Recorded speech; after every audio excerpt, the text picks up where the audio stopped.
Hello and welcome to another episode of a Brothers Creed podcast. We're talking about motivation, experiences, and exploring the world around us. We're the Thomas Brothers, and I'm Ethan. And I'm Jared, and today we're talking about an interesting topic a lot of people haven't heard about, and that is micronations and national sovereignty. There is a ever-growing movement out there that's actually started back in as far as goes like the 50s and 60s, but of people who claim their own sovereignty over their own piece of land, or they claim that they are the president of their own country, and they'll declare independence. They'll mint coins and they'll do stamps. Everybody does stamps. I don't know why they do stamps. That's what makes you a legitimate country. I feel like having tanks makes you more legitimate than stamps. But then I guess you'd be a threat, or a threat to the actual government you're under. We're going to talk about some of these micro countries. Some of them are just kind of hobby micro countries. Some of them are more serious. Some of them are outrightly bizarre, and I have one that's so extreme that we'll almost have to put a parental warning on this episode because of it. So it'll be interesting. Okay, let's get into it. Spartans! What is your profession? Any man who must say, I am the king, is no true king. What I do have are a very particular set of skills. Skills that make me a nightmare. If I can change, and you can change, everybody can change! Let us all unite! Let us fight for a new world! A decent world! All right, so first I want to start off before kind of get into some of this sovereign citizen movement, is I really want to just, maybe let's define for a second. What is a country? A country, let's see. Is it? I would think that you have to have some type of a constitution or some type of legal structure to your country, and then you have to have some type of land. Usually, most of these micro countries have some type of land aspect to them. Yeah, I mean, is it land? Is it a group of people that are strong? Is it somebody that can defend that land? Is it an identity? Like Bachelor Nation? Is it just where you're born, or is it like, I mean, what really is a country? It's this arbitrary thing that they draw these border lines around places that you declare this is ours, and if you come over the line, then we'll fight about it. Yeah. And it's like, who really draws the boundaries of countries? And it's just like, well, the strongest people do. And then if you look in the development of different countries and wars and everything else, it's just really interesting how everything kind of unfolds. And it's like, okay, well, which country is the governing country over a group of people? Well, is it just the ones with the biggest guns and the most tanks? Or is it the people who, if you're born into a country, are you just automatically subject to the rules of that country just because they're being forced upon you because you were born in that country? Yeah. So it's interesting. So that's kind of it's kind of like what you think about right now. Right now, I'm part of Ukraine and like Crimea, and from what I understand, in the eastern part of Ukraine, a lot of these folks are Russian sympathizers, or they're more of Russian nationalists, and then in the eastern side, it's more of like Ukraine is an independent country because they're more like Europeans, because Ukraine is that interesting spot between the west and the east. Yeah, and so it's like between Europe and Russia. What exactly is, and especially when you get into like tribes and stuff like that. Like when we divvied up Iraq back in the day, we just said, okay, this is going to be the border here, and like we drew the lines right through tribes and stuff like that. Yeah, you're like there's been tribes and factions of people that have maintained border lines for thousands of years, and then we come in and just draw a line through the sand and say, okay, this is now this country. You get 50%. Oh yeah, my neighbor who's helped with one episode before, he helped with the famous underdog story. He's from Africa, and he tells me about his home country all the time, and how there's so much corruption, and how these lines were just drawn and split up families, split up tribes. It's just wild how these lines can be drawn sometimes. Just like gerrymandering. But also like how he's saying the local chiefs of the tribes still hold so much power and authority. And the government, which is basically run by France, they're kind of just like, a figurehead. As long as you pay your taxes, I don't care what you do. So It's very interesting. Well, we should have him on one time and talk about African politics. It'd probably be like a 4-hour episode. So, you see on YouTube a lot and on, social medias, these people that get pulled over by the cops and they're like, I'm a sovereign citizen. You don't have any jurisdiction over me. And I they're have the right to travel. I don't have to show you my ID. Yeah, you don't have the right to impede on my progression from state to state and whatever. And then the cop's just like, yeah, no. It's like one of these guys again. Yeah. I've never seen one of those guys actually win. Yeah, I was gonna I kind of talk about that at the end, but it's just this sovereign citizen movement. It's really kind of grouping of. I would say it's most popular in America.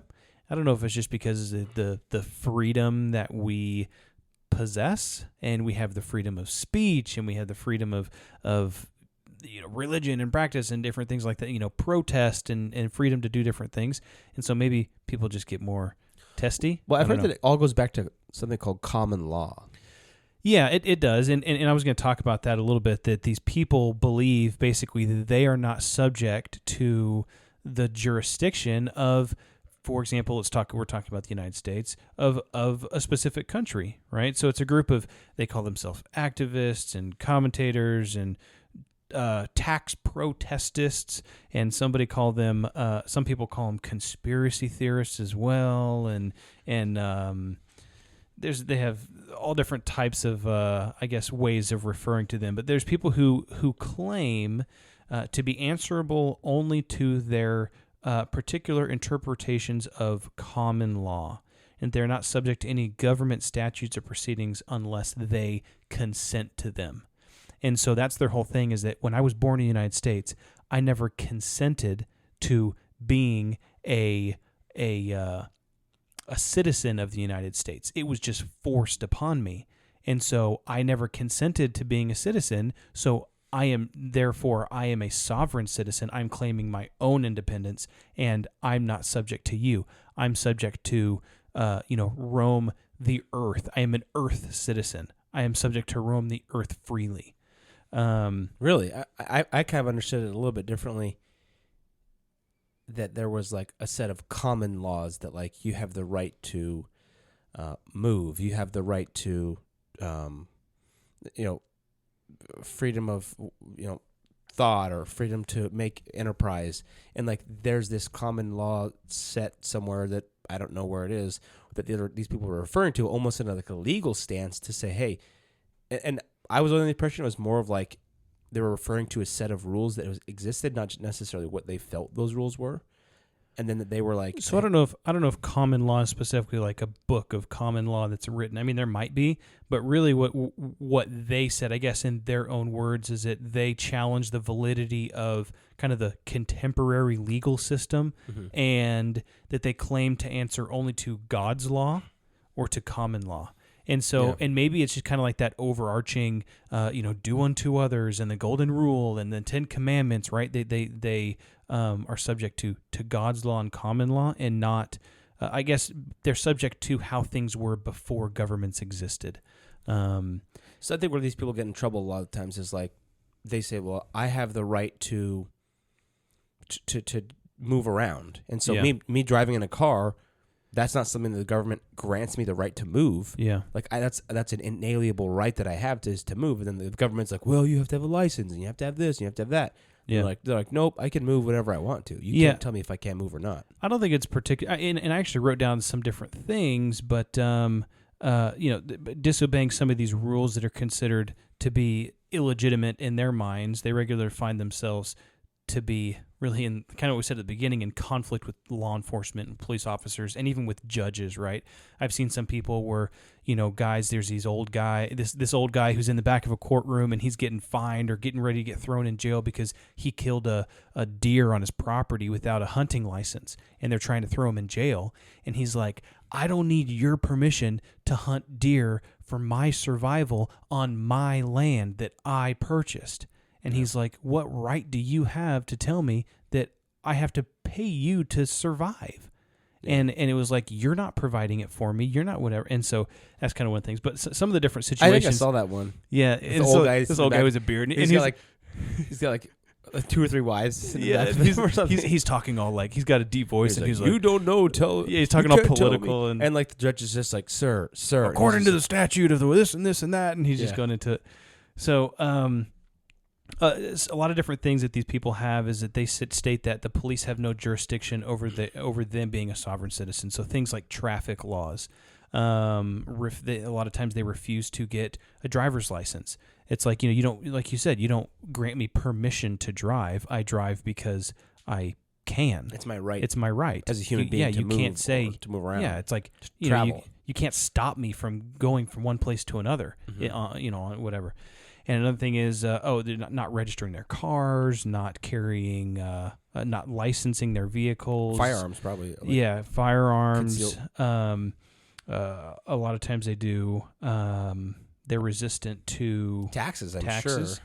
And it's really kind of interesting because how the government is set up, they're really resistant to taxes, but how the law is written, and this is how I think it was Al Capone.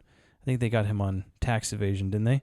So basically, you cannot get arrested or go to prison because you cannot get arrested or go to prison for not paying your taxes. You get arrested or you can go to prison for not filing your taxes or for trying to evade taxes. So if I file my taxes and they say that, Ethan, you owe me $10,000, and then I'll just say, okay, so, I'll pay you back $1 a month for the rest of my life. They might send it to collections and they might, destroy my credit or whatever else. But is this legal advice? Just wondering, because I have to do my taxes this week. I am not a financial advisor. I'm not a tax consultant. And so that's interesting. Yeah, it's interesting how it's worded out. Well, we talked about con men and how a lot of times they get on like mail fraud or these one-off things because sometimes it's very hard to nail someone down. Yeah, that's what they got Al Capone on tax evasion because like he's getting all this income. Where's it coming from? Yeah, well, and it's must not be paying taxes. Yeah, so and it was because he was lying. He was filing his taxes. He was just lying on them. And so, basically, to round it out, cops typically ignore the threats of "I'm a sovereign citizen." I think it's a cool idea, and I mean, I'm kind of inclined to be like, yeah, what gave them the right to, basically control you? I mean, I paid for my I didn't pay particularly, for my children or my parents paid for my birth, and they don't pay for my food. They don't whatever. I mean, maybe if you're on government assistance and you're receiving, if they're basically supporting you in life, then yeah, maybe you can be subject to them. But courts typically, I don't think there's been any of these situations that this sovereign citizen case has actually held up in court. Mostly, one thing I will say though that was kind of interesting is that sovereign citizens, they consider that the United States, it's like I guess a widespread belief that the government is just a corporation. It's just a money-making machine. And that they're saying that you don't have the God-given right to just make me automatically an employee of your corporation, was kind of an analogy that they were saying. They're saying, so I'm not subject to the larger government and the federal government. A lot of times they do say the state governments, that's a little bit different. There's, I guess certain laws that they're more. Yeah. Well, in certain states, aren't some states like a commonwealth and then others are actual like states? Yeah, I think that's true. I think there's actually some nuanced differences about what those mean. So last thing I will say to round that out is that a lot of times these sovereign citizens, they might not get off for, not having a license or this or that, but a lot of times they know the law. They're very studied in how the law should be and how officers and officials should act. And so a lot of times they can quote you like, oh, this and this and this and this is part of the law or the Constitution that says that you can't do this. And then it's like, it's kind of like a trump card in some cases, and it actually stays off some police officers because a lot of times there's been tons of things where police officers are like, oh, he's a lawyer, Countersue. Yeah, and then, I don't want to mess with him. And so they'll just kind of give up sometimes, which I don't think it's because they're sovereign citizen. I think it's just because people, a lot of times in order to claim sovereign citizenship, you probably have to be learned in a lot of this stuff. I think, I've seen so many videos of people like the cops just like walking in people's house, opening doors and coming in people's houses, and like, you can't be in my house without a warrant, And it's like these rights that are in the Constitution that is an abuse of authority and abuse of power. Completely. Yeah, like or right of habeas corpus, like these things is like that we take so much for granted. It's just like my neighbor was saying that in Africa, in some places, he's like, there is no habeas corpus. When you get Explain arrested, habeas corpus. habeas corpus is like you get the right to a fair trial, and like they will tell you why you're arrested. He's like, they'll just arrest you for no reason. They won't even tell you what the reason is. He said that one of his buddies got arrested. He spent like 4 years in jail, and he had no idea why he was arrested. And then like 4 years in, the guard came and said, "Hey, you can leave." And he said, "Can I ask why I was here?" And he's like, "Do you want to stay longer?" So he just left. Oh my gosh! So it's like that is so corrupt. They man. you have no idea. You just one day you'll just be gone. Yeah, that's messed It's like up. the Count of Monte Cristo or something.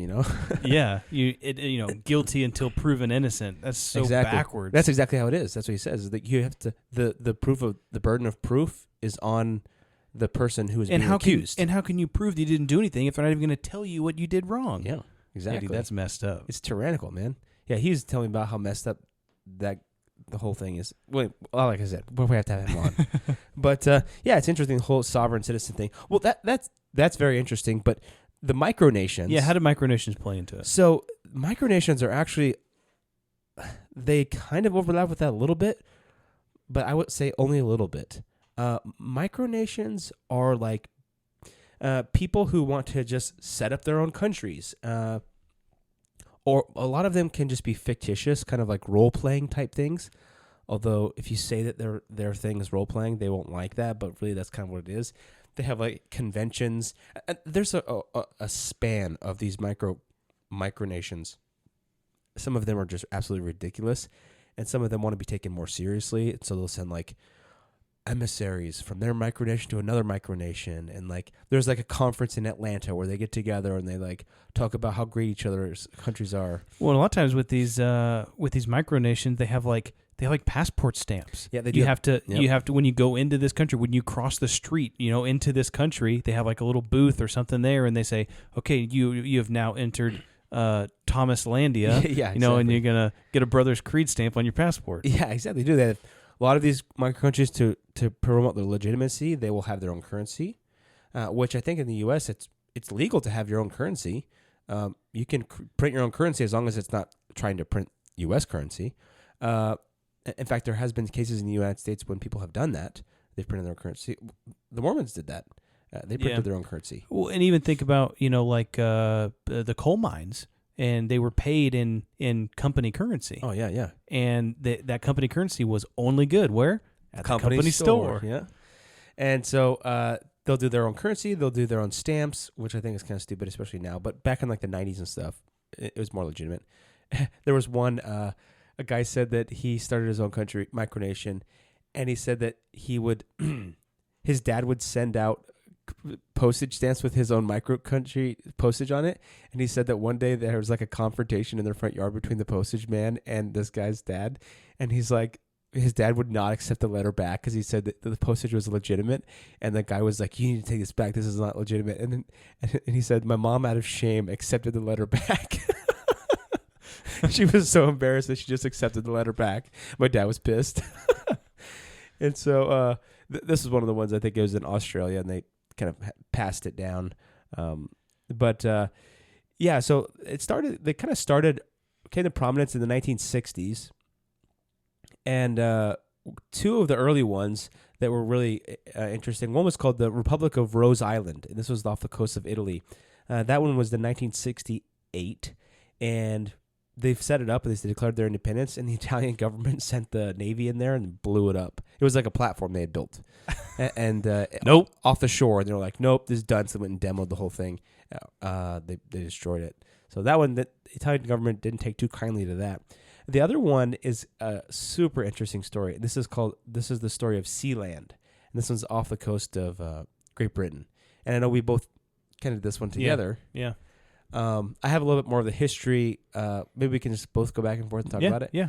So, from what I could read about it, at the time in the 1950s, mid-1950s, in Great Britain, the only kinds of radio stations that could be broadcast were government radio stations.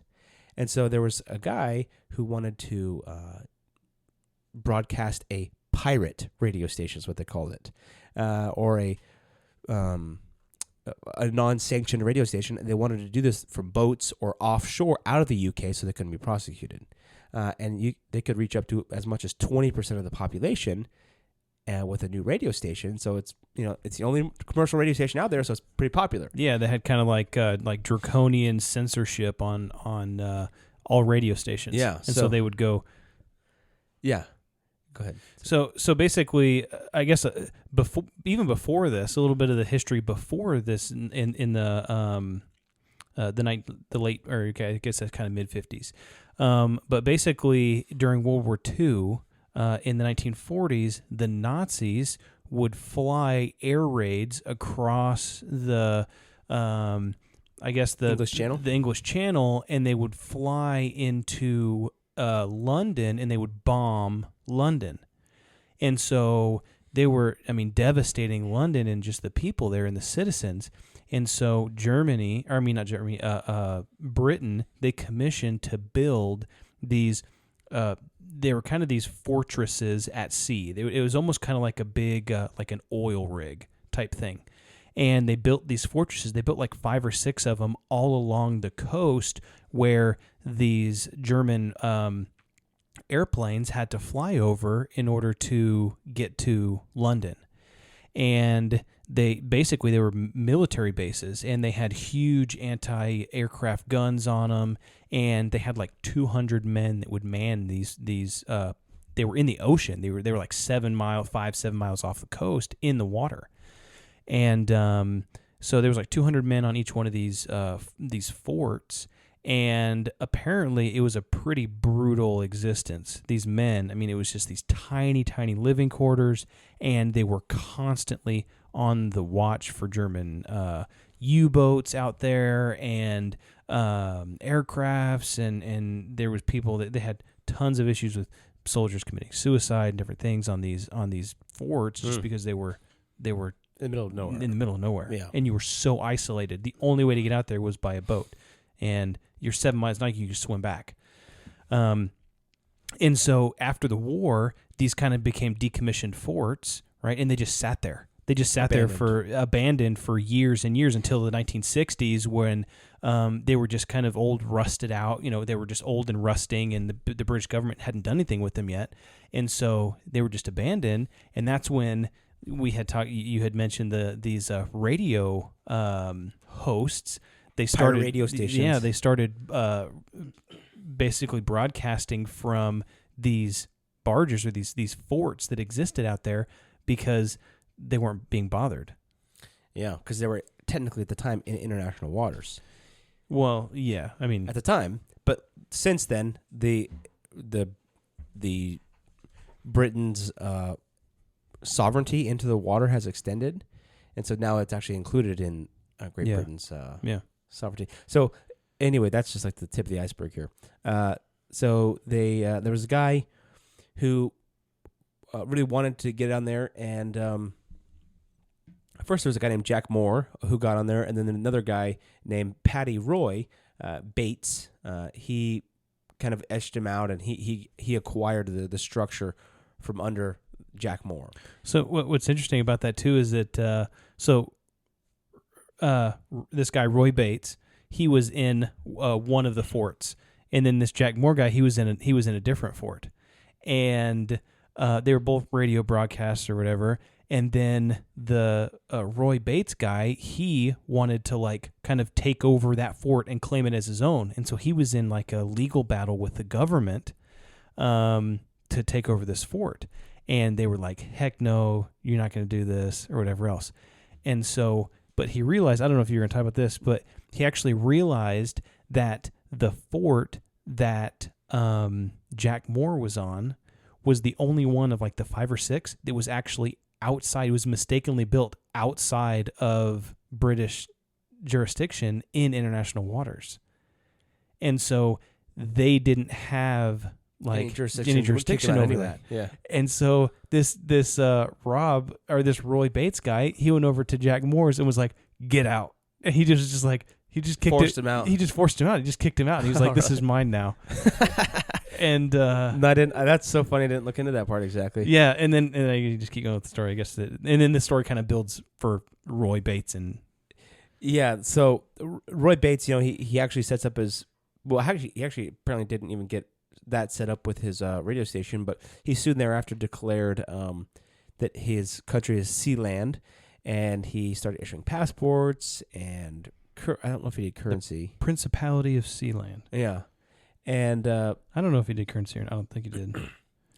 And it's very, very popular, and he would.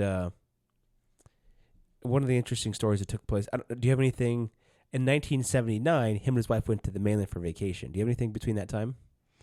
Yeah, so I mean, he kind of went back and forth with the government, and he actually petitioned. He fought the British or the United Kingdom government to keep the fort, and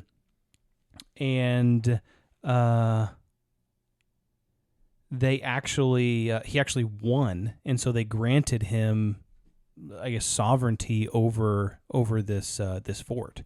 He had basically he had a lawyer friend that this is like the 1960s, right? So he had a lawyer friend that he went back and forth with, and because it was in international waters, that they declared the fort an independent country, and he declared himself as prince and his wife as princess.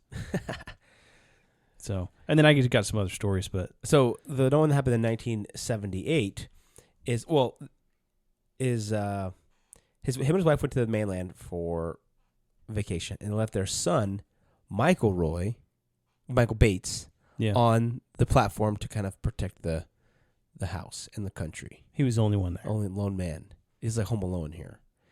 And apparently there was an old business partner of Mr. Bates, Alexander Archbach, and he had once been the prime minister of SeaLand, but he had been exiled because one of the things that he wanted to do was he wanted to start a casino on the SeaLand, and Bates was like, nah.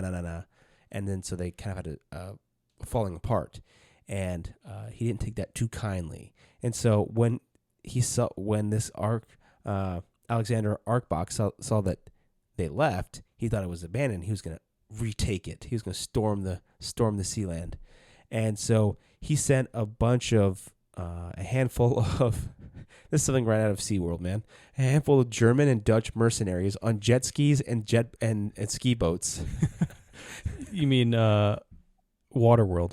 Oh yeah, Waterworld. You said SeaWorld. Oh, yeah, I meant Waterworld. Yeah. So they went up on jet skis and jet and ski boats to storm and take over SeaLand. And Michael, the son, he's there to defend it, and he literally has a handful of ammo storage and some small arms there, and he defends off all of the mercenaries, and he captures Alexander Archbach, and he holds him hostage. And what's crazy is that so his dad gets back, and they're like, "What do we do with this Alexander guy? He's a traitor.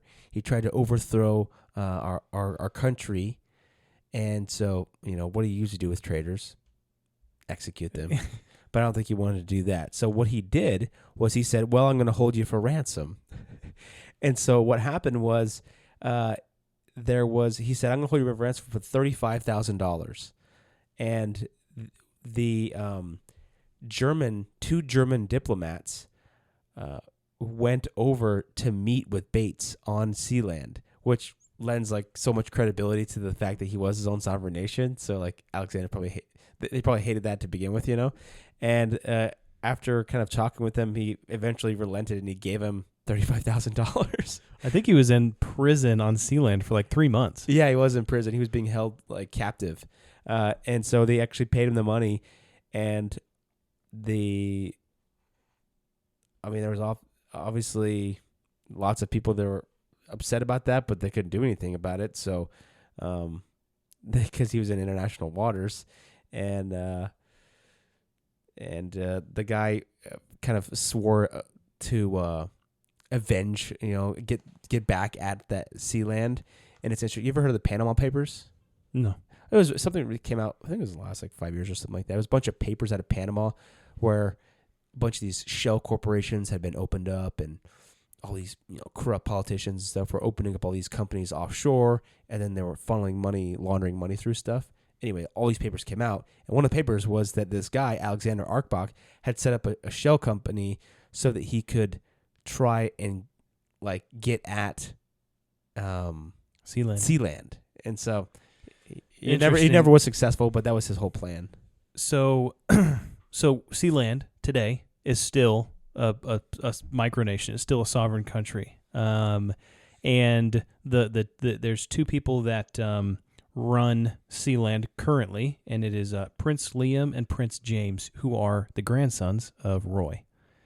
And it was his dad, Liam's dad, that had defended the place. And it was interesting because he said that they've had several instances where they've thrown Molotov cocktails off of the barge, which is I don't know, 80, it's 50 feet above the water or something like that, and has pylons that drive down into the water.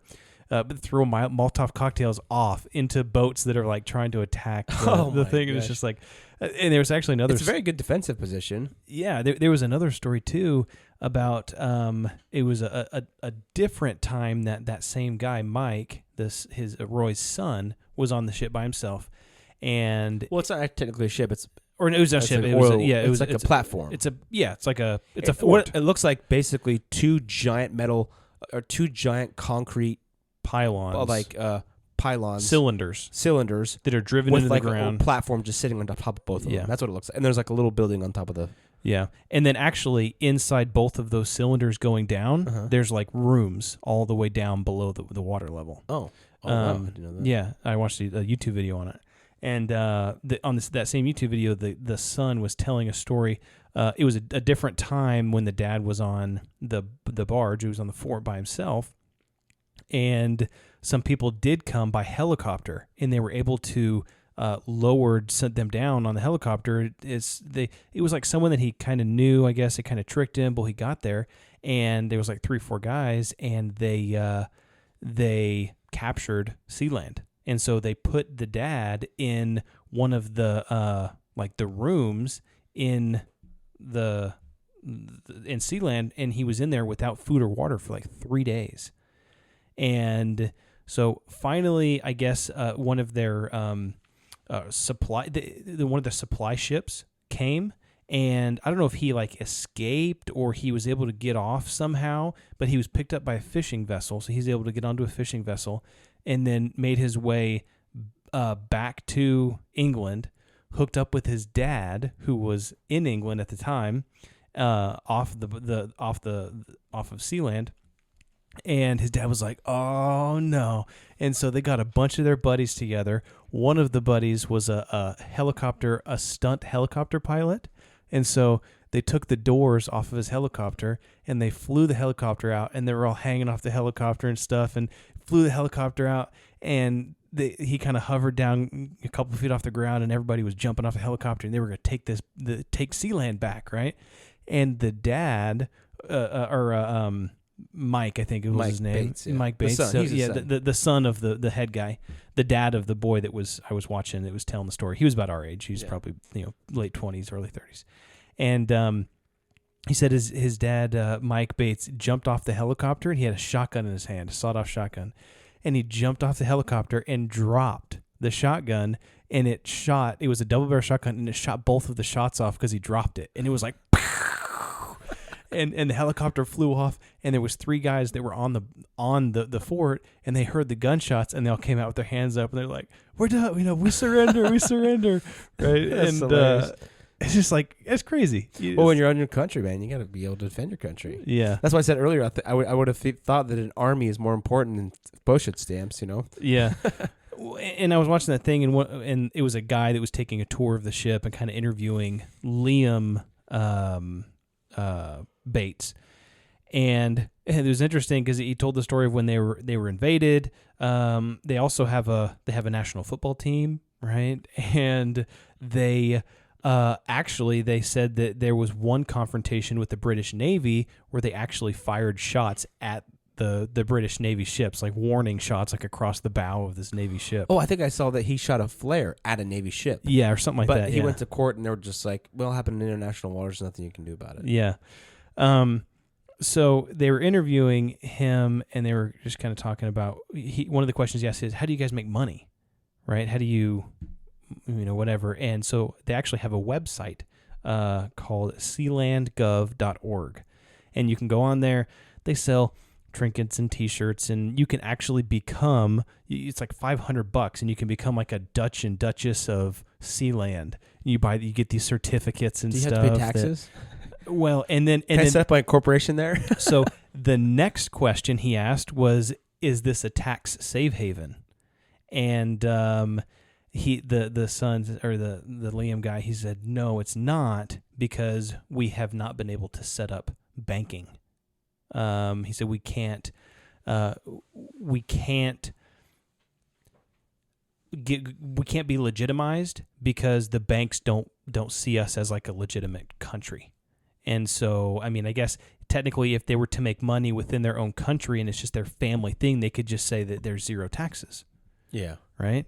And so he said we haven't figured that out yet. He said what they were trying to do, they have like solar panels and stuff on the fort now, and they're trying to expand that, and they're trying to get into cryptocurrencies because crypto mining, crypto mining and stuff like that. Because there's different laws and stuff like that when you're a sovereign country. Oh, interesting. So just kind of interesting stuff. So go check out their website. And that's cool. That is cool. Well, we got some other ones for you here. There's some other crazy ones. These are more like, a lot of these micronations, they're a little bit different from what we just described. They could just be like hobby micronations.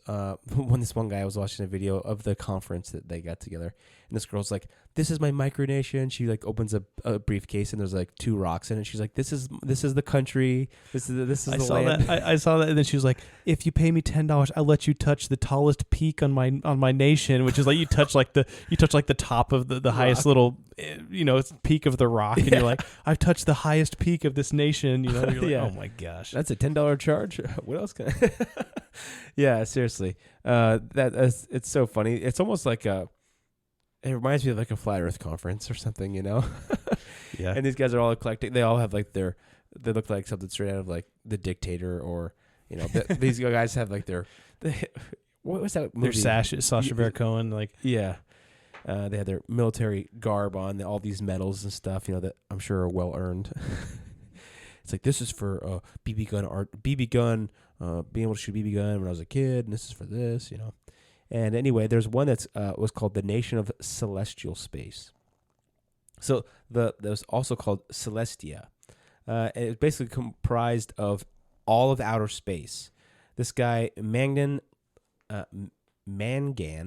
he laid claim to, on behalf of humanity, all to ensure that no one country would establish its political prowess in space. So he founded the first, and he claimed himself to the first representative to be president of all of outer space. And he registered his acquisition with the records of deeds and titles of Cook County on January 1st, 1949. And it's at its foundation, the nation of Celestia claimed to have 19 members, and now it has over 19,000. So kind of interesting, but it's more of like a political statement to just be like, oh, let's have peace. And a lot of them are like that. Some of them are, kind of like, we're like one of the ones I was watching. He was saying, oh, we're a nation that supports, some guy in Australia. He's like, we support assisted suicide. We support women's rights. We support, this and marijuana usage. And, it's kind of like what he wants to do. Maybe, I don't know I don't think he actually does it, but it's more just like a political statement. So I have one more unbelievably bizarre one, but I got kind of one of those, it's legitimate, right? But it's kind of like satire, right? So there's this guy, this is the Republic of Molossia, right? And so the Republic of Molossia is a micronation that is placed on, it's like 2 or 3 acres in the middle of nowhere, Nevada. And it's obviously surrounded by the United States, is what he says. That's our neighboring country. He's like standing on his land. He's like, our neighboring country, the United States, you know. And he says that it was founded in May 26th, 1977, where him, as a 15-year-old boy, and one of his friends created the Grand Republic of Voldstein. And they just like created this make-believe country that his friend was the king and he was the prime minister, and they would play this. It was like their childhood like fantasy or something like that. Well, his friend grew up or whatever and went off moved on. And so and this guy kind of moved around the country, but he always kind of called, I guess his home was the Republic of Molossia. But then he actually moved and settled down in one location in 1998, and he actually obtained that land in Nevada, and he legitimized the micronation of Molossia. And 2 point something acres in Nevada. I mean, that costs what, like $4,000? We had 1998 probably. Yeah. And literally, it's just like it's all desert. Yeah.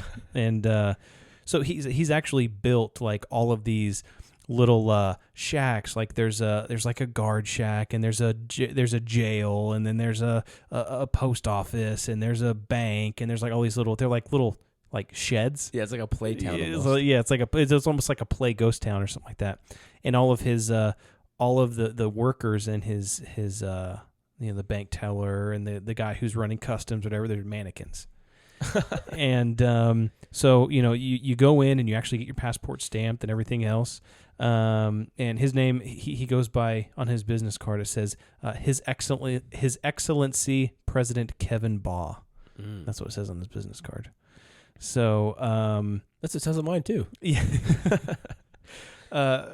So you have to go through customs, all right? You have to get your passport stamped and everything else.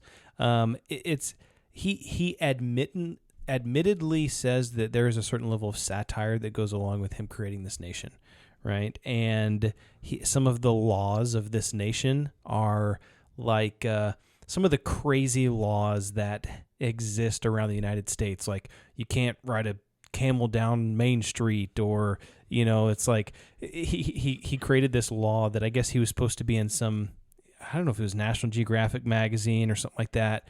He was supposed to be, they had written a whole article on him, but his article got bumped and they replaced it with an article about these guys in I think it was in North Carolina that were noodling catfish with their hands. Uh-huh.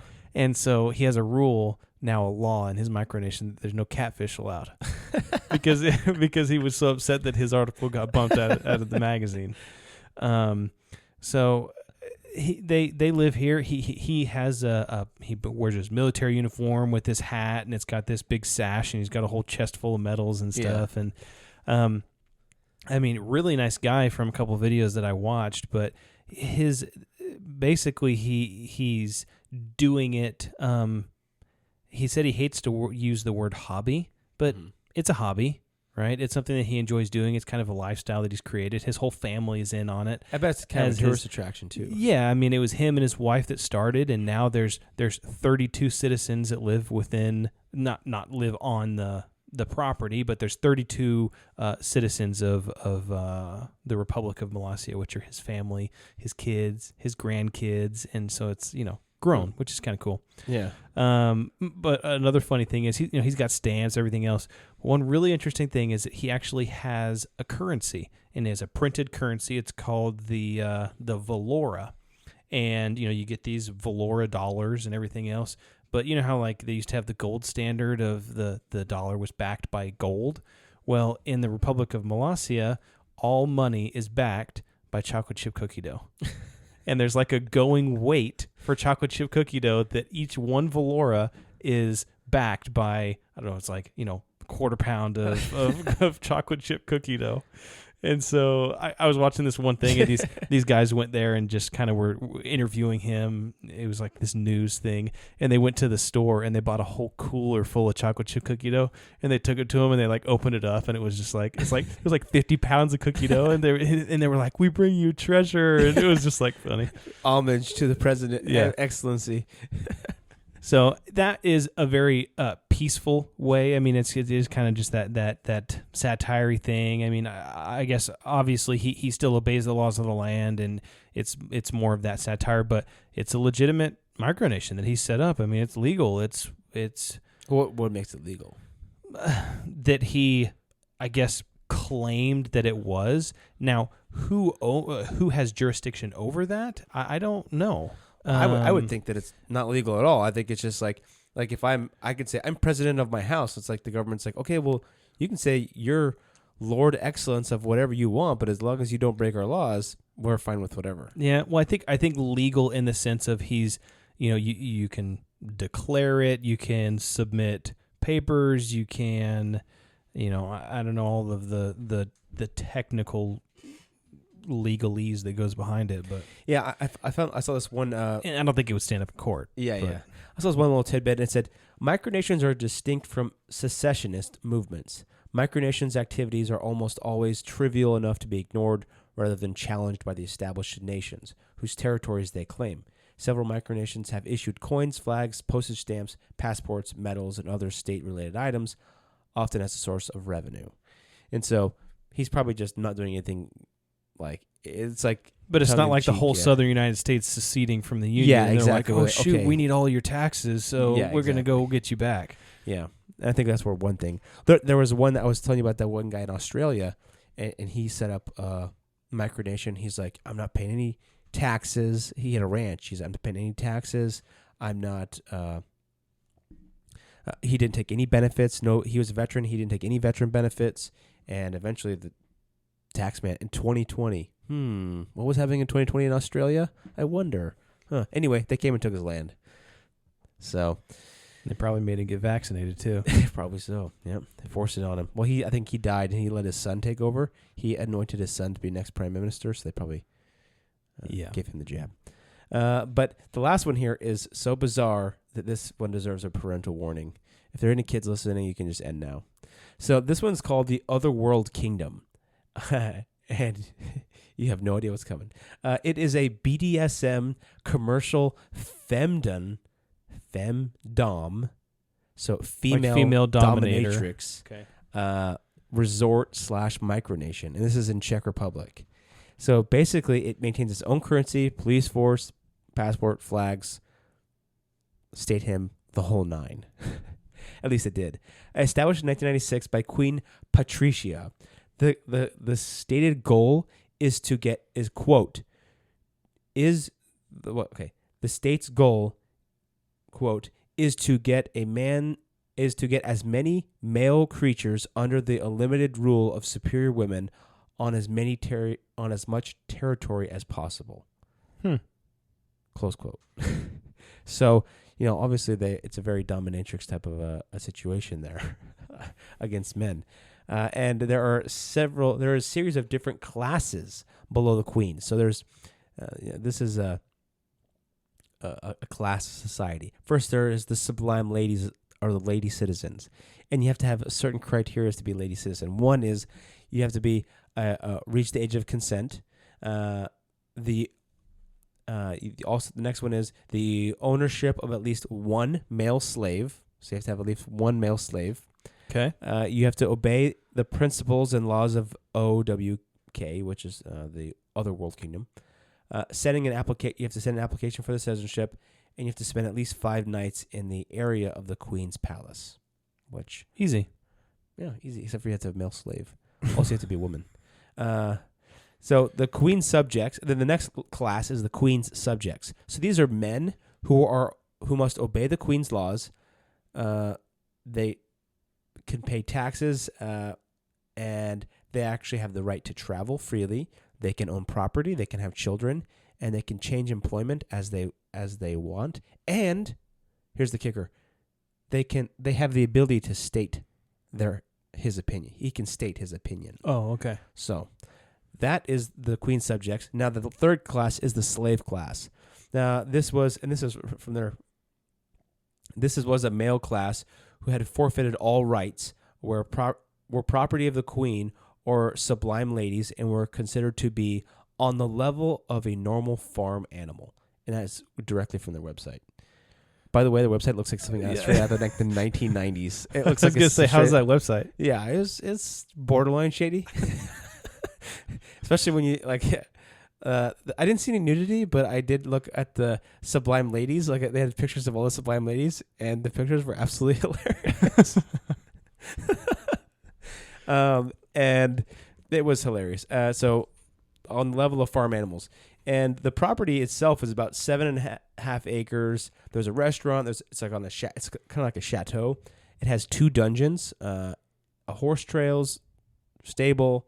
And it's located in the Czech Republic. I think they said it took about $2 million to build. And in like the early 2000s, they tried to put it up for sale, but it hasn't sold, so they just continue to operate it. How many people are there? I don't know. It didn't say. But I mean, That's crazy. on the website, the Sublime Ladies, I mean, there's probably like 15. And Well, it's not. I mean, if that's what you're into, I don't know. I mean, this. And do you have to, if you go in there as a man, do you have to start at the slave class and then work your way up? Or is it all based on on your dues, how much money you can afford for your dues? Well, I would imagine that. And why would you subject yourself to something like that? Well, some guys like that, man. I guess that's true. You've seen those like YouTube videos of like people that play like dogs. Oh yeah, and they like dress up. And they have like leashes and collars and stuff, and they just want to be some chick. So those are some lady's dog that like they walk around the park on their hands and knees, and they're like walking like a dog. It's like, dude, it's funny. There was like this whole debate about furries, people who dress up like furry dogs, and then like BDSM dog people who want to be treated like dogs, because those are apparently 2 totally different things. One is sexualized, and the other one is just animalistic or something. Yeah, like natural. but it can be sexualized. I don't know. We should get a.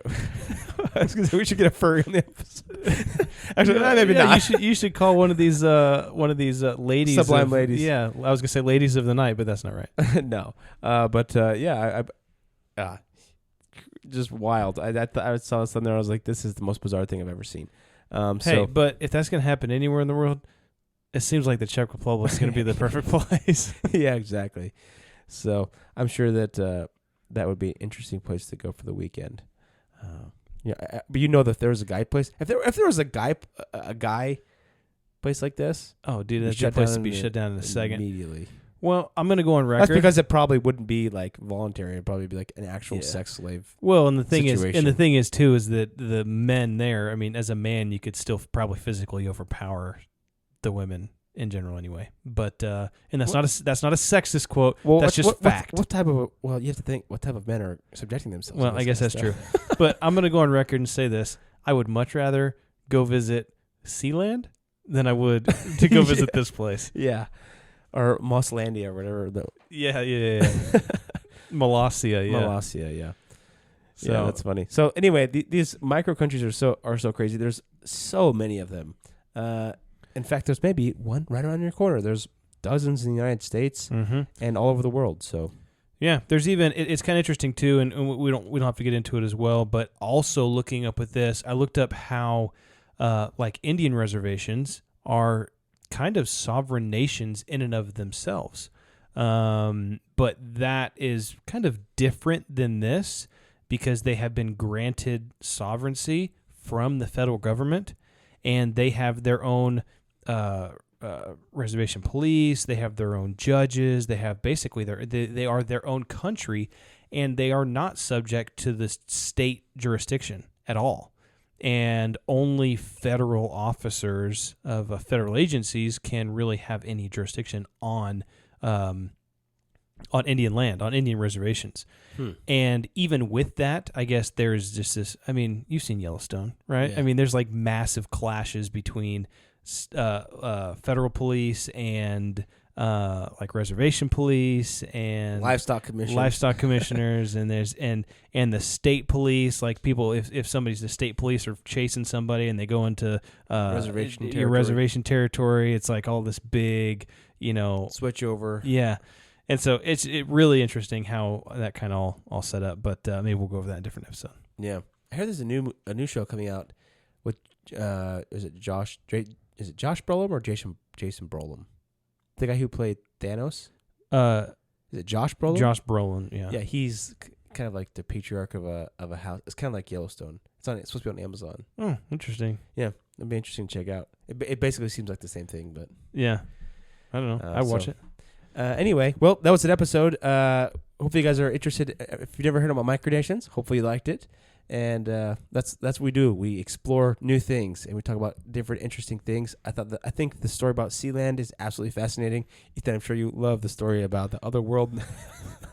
It was interesting. Very interesting. So, all right. Well, this has been fun. Let's build that creed together. All right, let's do it.